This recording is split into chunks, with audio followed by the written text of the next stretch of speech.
Hello everyone, welcome to IAS phenomena. Answer writing improvement program जो हम चला रहे हैं उसमें है आज डे 10 और ये सीरीज कंटिन्यू चल रही है और ये उनके लिए बहुत ही महत्वपूर्ण है जो बीपीएससी की तैयारी कर रहे हैं। चाहे वो बीपीएससी में आप चाहे 66 बीपीएससी की कर रहे हो या आप सीडीपीओ एग्ज़ाम की तैयारी कर रहे हो, क्योंकि अगर आपकी आंसर राइटिंग नहीं सही है तो फिर आप एग्ज़ाम क्वालिफाई नहीं कर पाएंगे। क्योंकि देखिए, प्री आप निकाल लेंगे लेकिन मेंस में फिर आपका नहीं हो पाएगा। इसलिए आंसर राइटिंग बहुत ज़रूरी है और ये आप सबके कहने पर मैंने सीरीज़ शुरू की है। और अगर आप इससे कंटिन्यू जुड़े रहे और लगातार प्रैक्टिस करते रहे तो मैं ये कॉन्फिडेंस के साथ कह सकता हूँ कि आपकी आंसर राइटिंग में सुधार होगा। और अगर आप सही से करते रहेंगे, जैसे मैंने यहाँ पे आंसर राइटिंग के बारे में मैं देखता हूँ कि डेली एक क्वेश्चन डिस्कस करता हूँ आपके साथ, तो वो क्वेश्चन आप जाइए खुद से लिखिए, थोड़ा बहुत लिखिए, काटिए, लिखिए, फिर काटिए, ना समझ में आए तो इस तरह आप करते रहेंगे तो आपकी आंसर राइटिंग सही हो जाएगी। तो चलिए आज कंटिन्यू करते हैं। आज देखते हैं हम जो क्वेश्चन एक दूसरा क्वेश्चन देखेंगे। आज जो मैंने क्वेश्चन लिया है वो लिया है कि बंगाल से बिहार के अलग होने एवं आधुनिक बिहार के उदय पर प्रकाश डालिए। बहुत ही महत्वपूर्ण क्वेश्चन है ये और ये क्वेश्चन आने की उम्मीद रहती है। और इसमें देखिए, जो बंगाल से बिहार को अलग किया गया था इसमें सबसे महत्वपूर्ण भूमिका निभाई थी सच्चिदानंद सिन्हा जी ने। अब क्वेश्चन के मूड को हम समझते हैं। क्वेश्चन एकदम सिंपल है कि बंगाल से बिहार के अलग होने एवं आधुनिक बिहार के उदय पर प्रकाश डालिए। तो अब इसमें हम सच्चिदानंद सिन्हा जी की और जो जिन लोगों का इसमें योगदान था उनकी भूमिका भी दिखा देंगे, बस हमारा ये कंप्लीट हो जाएगा। देखिए मैंने किस तरह से इसे शुरू किया है। तो इसे शुरू इस तरह करते हैं कि बिहार को पृथक राज्य में परिवर्तित करने की मांग 19वीं शताब्दी के अंतिम दशक में की जाने लगी थी। 1894 में बिहार टाइम्स नामक पत्रिका का प्रकाशन आरंभ हुआ। बिहार टाइम्स पत्रिका का नाम है, ये आप लोग याद रखेंगे, जिसमें बिहार को पृथक प्रांत बनाने की मांग रखी गई। आगे देखते हैं। इसी वर्ष बिहार के उपराज्यपाल चार्ल्स इलियट को ज्ञापन दिया गया कि बिहार को पृथक प्रांत बनाया जाए।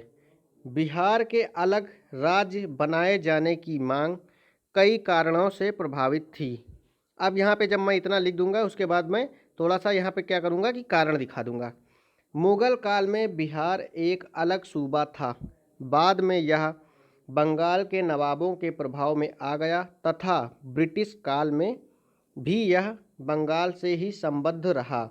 यानी अगर हम मुगल काल की बात करें तो मुगल काल में जो बिहार था ये अलग सूबा था, लेकिन जो बंगाल के नवाब थे जब जिन्होंने स्वतंत्र राज्य की स्थापना की तो यह क्या हुआ कि बंगाल के अधीन आ गया। अब जब बंगाल के अधीन आ जाएगा तो इसमें आगे देखते हैं।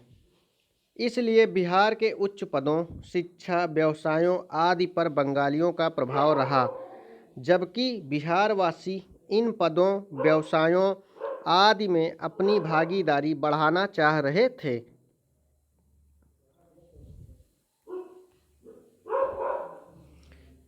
अतः बंगाल की छाया से निकलना आवश्यक था। 1905 में बंगाल विभाजन ने इनकी मांग को एक आधार प्रदान कर दिया।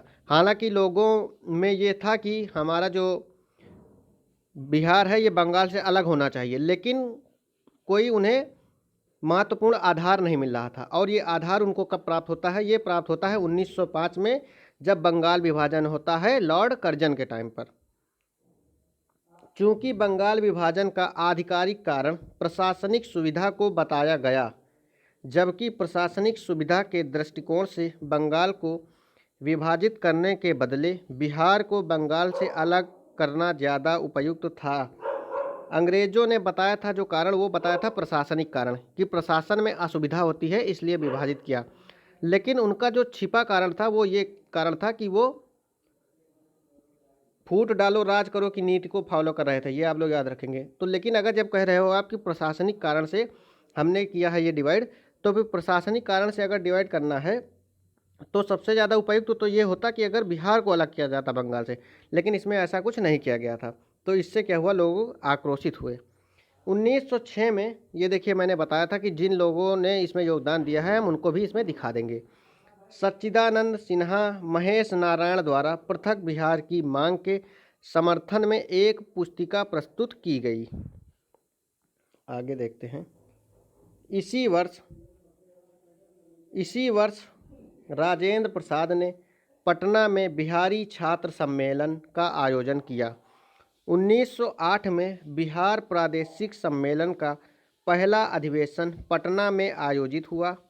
इसमें मोहम्मद फखरुद्दीन ने बिहार को बंगाल से पृथक कर एक नए प्रांत के रूप में संगठित करने का प्रस्ताव रखा, जिसे सर्वसम्मति से स्वीकार किया गया।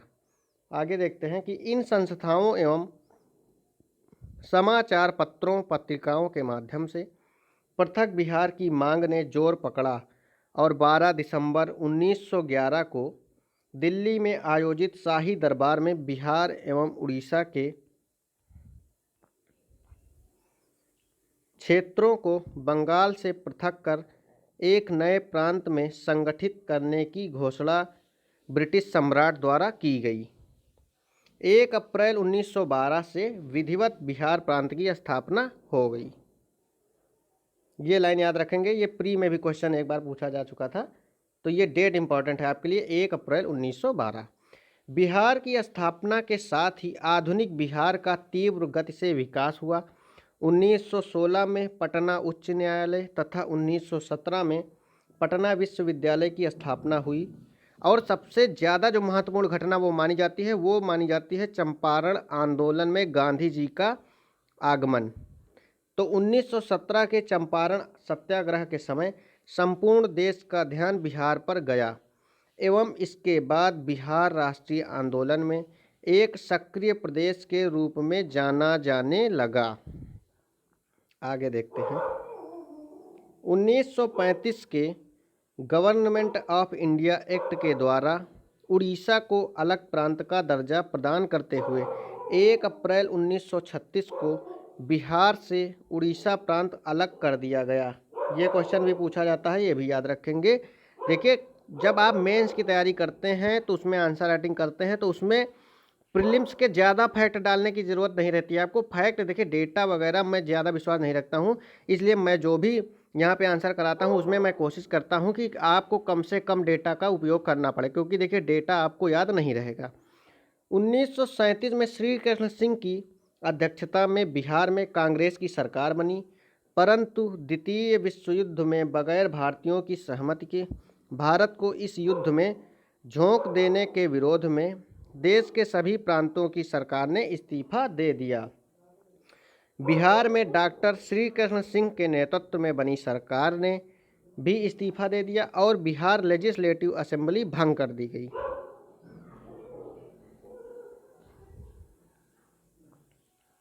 भारत की आज़ादी के बाद पुनः श्री कृष्ण सिंह के नेतृत्व में बिहार में सरकार बनी। साथ ही डॉक्टर राजेंद्र प्रसाद भारत के प्रथम राष्ट्रपति चुने गए।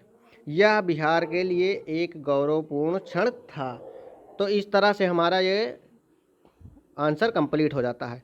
और लास्ट में मैंने ये जो डाल दिया है, कुछ लोगों को कन्फ्यूजन होगी कि यह बिहार के लिए एक गौरवपूर्ण क्षण था, इससे क्या मतलब है। तो देखिए, इससे मतलब ये है कि जो हमारे देश के प्रथम राष्ट्रपति बने थे श्री डॉक्टर राजेंद्र प्रसाद जी, वो बिहार से ही संबंधित थे। तो इसलिए मैंने एक लाइन यहाँ पे ये भी रख दी है कि यह बिहार के लिए एक गौरवपूर्ण क्षण था। तो अगर इसी तरह से आप भी लिखते रहेंगे, धीरे धीरे मेरे साथ प्रैक्टिस करते रहिए, खुद से भी ट्राई करिए, तो आपकी जो आंसर राइटिंग इम्प्रूवमेंट है ये धीरे धीरे आपकी इम्प्रूव होती चली जाएगी आंसर राइटिंग। बाकी PDF फाइल के लिए आप हमारा टेलीग्राम ज्वाइन कर लीजिए IAS फिनोमेना का, या लिंक डिस्क्रिप्शन बॉक्स में दिया गया है, वहाँ से क्लिक करके या फिर जाइए टेलीग्राम पर सर्च कीजिए IAS फिनोमेना और वहाँ से टेलीग्राम ज्वाइन कर लेंगे। तो वहाँ से आप न केवल हमारी जो मैं बता रहा हूँ ये question writing answer writing improvement series चला रहा हूँ, इसकी PDF बाकी जितनी भी हम डाल रहे हैं करंट अफेयर से रिलेटेड PDF वगैरह सारी कुछ आप डाउनलोड कर सकते हैं। तो ये था वीडियो, उम्मीद करता हूँ आपको पसंद आया होगा। Thank you.